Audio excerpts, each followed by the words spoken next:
Hindenburg research की report ने अडानी समूह की चूलें हिला दी। शेयर बाजार में कोहराम मच गया। अडानी समूह भारतीय शेयर बाजार का डार्लिंग है। समूह के शेयर सितारे जमीन का रुख करने लगे। हमेशा की तरह ट्विटर की दुनिया दो खेमों में बट गई। बहुतों को हिंडनबर्ग की रिपोर्ट में साजिशें दिखने लगी,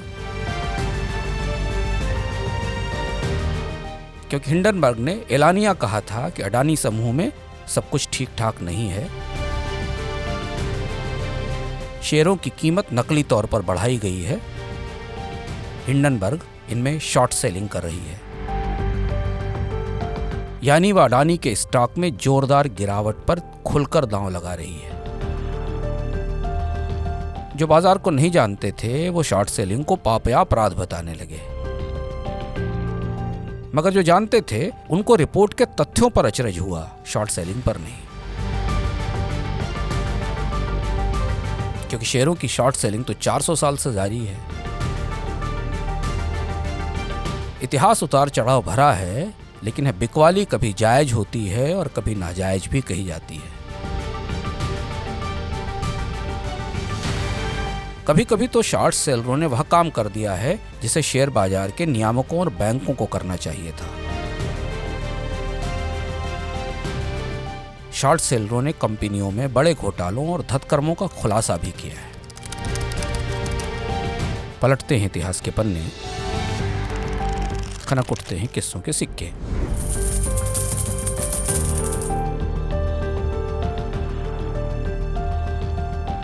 शॉर्ट सेलिंग का सबसे पुराना किस्सा भारत से करीबी रिश्ता रखता है।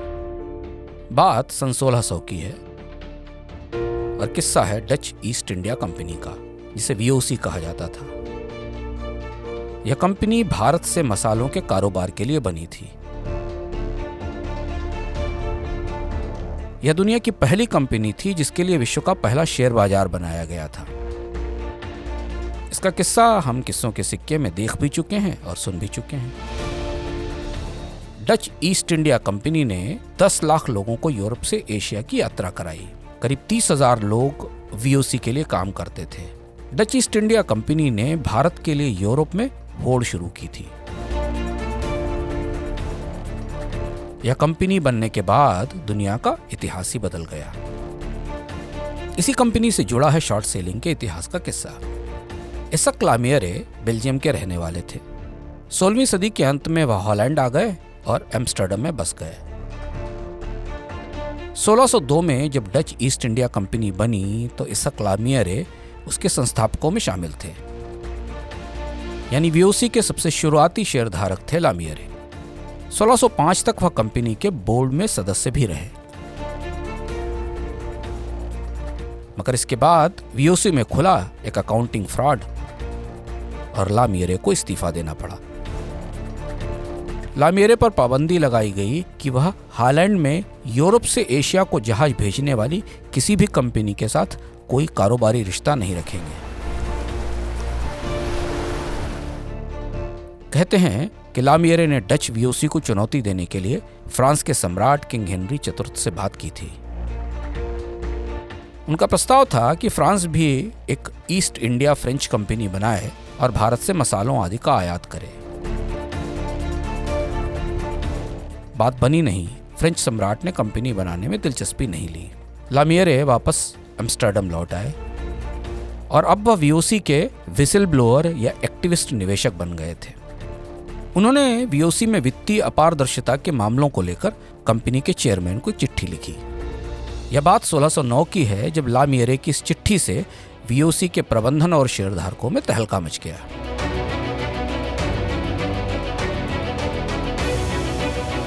लामियरे का आरोप था कि वीओसी ने बड़ा कर्ज लिया है जिससे शेयरधारकों को नुकसान होगा।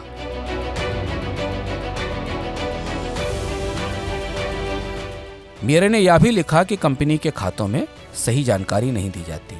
कंपनी के निदेशक उसके शेयरधारकों को सच्चाई नहीं बता रहे हैं। लगभग अडानी जैसा मामला था 1609 में वीओसी का, और यह चिट्ठी कुछ हिंडनबर्ग की रिपोर्ट जैसी थी। वीओसी के निदेशक मंडल में बड़ी उथल पुथल मची। अंततः चेयरमैन जॉन वैन ओल्डेनबर्नवेल्ट ने निवेशकों और लामियरे की शिकायतों को नकार दिया।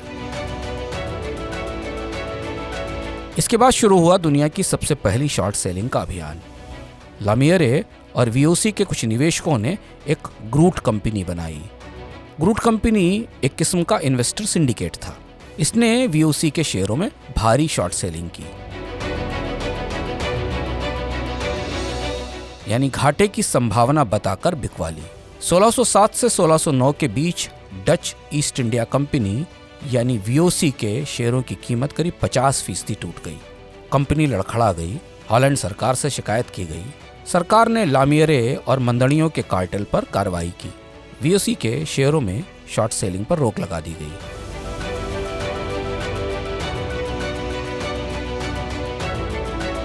लामियरे एम्स्टर्डम छोड़कर भाग गए, लेकिन उनकी ग्रूट कंपनी के अन्य सदस्य दिवालिया हो गए। ये निवेशक शेयरों की शॉर्ट सेलिंग पर रोक के कारण अपना उधार नहीं चुका पाए थे और उनके पास बेचे गए शेयरों की डिलीवरी करने के लिए पूंजी नहीं बची थी।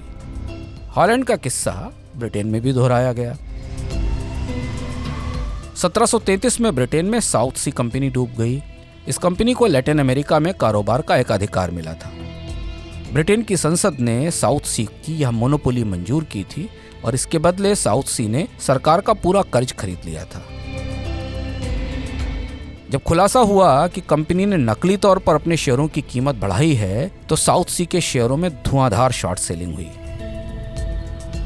शेयरों की इस बिकवाली में सर आइजैक न्यूटन को भी भारी नुकसान हुआ था। बाजारों में और गिरावट रोकने के लिए ब्रिटेन में 1733 में शॉर्ट सेलिंग पर पाबंदी लगा दी गई। ऐसा ही कुछ फ्रांस में भी हुआ था। फ्रांस की क्रांति के दौरान कंपनियों के स्टॉक्स बुरी तरह टूट रहे थे। बताते हैं कि नेपोलियन बोनापार्ट ने शॉर्ट सेलिंग करने वालों को जेल में बंद करा दिया था। अमेरिका में 1938 के बाद शॉर्ट सेलिंग की छूट मिली, लेकिन अभी भी एक तरफा बिकवाली यानी मंदड़ियों को मनमानी की छूट नहीं है। 2008 के वित्तीय संकट के दौरान दुनिया के कई देशों ने सीमित अवधि के लिए शॉर्ट सेलिंग पर प्रतिबंध लगाए थे। अलबत्ता शेयरों की शॉर्ट सेलिंग का सबसे अनोखा इतिहास बना सन 2001 में। इसके नायक थे जिम चानोस। जिम चानोस ने येल में पढ़ाई की थी। चानोस ने एक हेज फंड बनाया था जिसका नाम था साइनिक एसोसिएट्स। चानोस को डूबने वाली कंपनियां पहचानने में गजब की महारत हासिल थी। चानोस शॉर्ट सेलिंग का गुरु था। टाइको से लेकर बोस्टन मार्केट तक चानोस ने जिस पर धावा बोला वह शेयर गया। चानोस ने खूब कमाई भी की और बहुत सी कंपनियों का सच उखाड़ दिया। 2001 में जिम चानोस ने एनरॉन पर निशाना लगाया। अमेरिका की सबसे बड़ी ऊर्जा कंपनी एनरॉन, जो कि शेयर बाजार की डार्लिंग थी। यह दुनिया के इतिहास की सबसे बड़ी शॉर्ट सेलिंग थी जो चानोस ने शुरू की। दरअसल चानोस को पता चला कि एनरॉन के खातों में कुछ बड़ा हेरफेर हुआ है। कंपनी अपना नुकसान छिपा रही है, कर्ज की सही जानकारी नहीं दे रही है और बाजार के नियामक से अकाउंटिंग के नियम बदलने की मांग कर रही है। जिम चानोस ने एनरॉन पर शॉर्ट सेलिंग का दांव लगा दिया। नवंबर 2000 में एनरॉन के सीईओ जेफ स्किलिंग ने इस्तीफा दे दिया। तब तक चानोस की टीम कंपनी के खातों में हेरफेर का पूरा माजरा समझ चुकी थी। चानोस ने एक तरफ एनरॉन के शेयरों में भारी शॉर्ट सेलिंग की और दूसरी तरफ इस कंपनी के खातों में हेरफेर का पूरा चिट्ठा खोल दिया। और तब सामने आया दुनिया का सबसे बड़ा अकाउंटिंग फ्रॉड। वॉल स्ट्रीट की चहेती ऊर्जा कंपनी एनरॉन ने कर्ज भी छिपाया था, खातों में बड़ा घपला भी किया था और नियामकों को सही सूचनाएं नहीं दी थी। सिर्फ 1 साल के भीतर एनरॉन के शेयर की कीमत $90 से टूटकर 0 पर आ गई और अंततः देखते देखते 1 साल में एनरॉन दिवालिया हो गई। कंपनी के अफसरों को सजा हुई। इस फ्रॉड ने अमेरिका को अपने कानून बदलने पर बाध्य किया।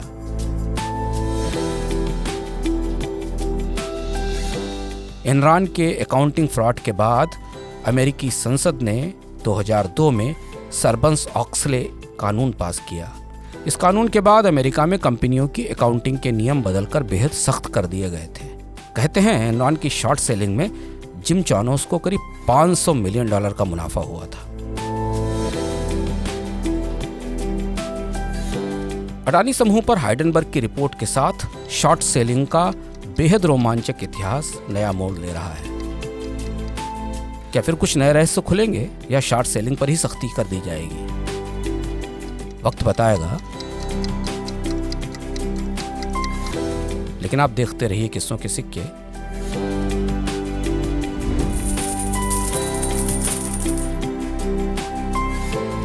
बने रहिए मनी 9 के साथ।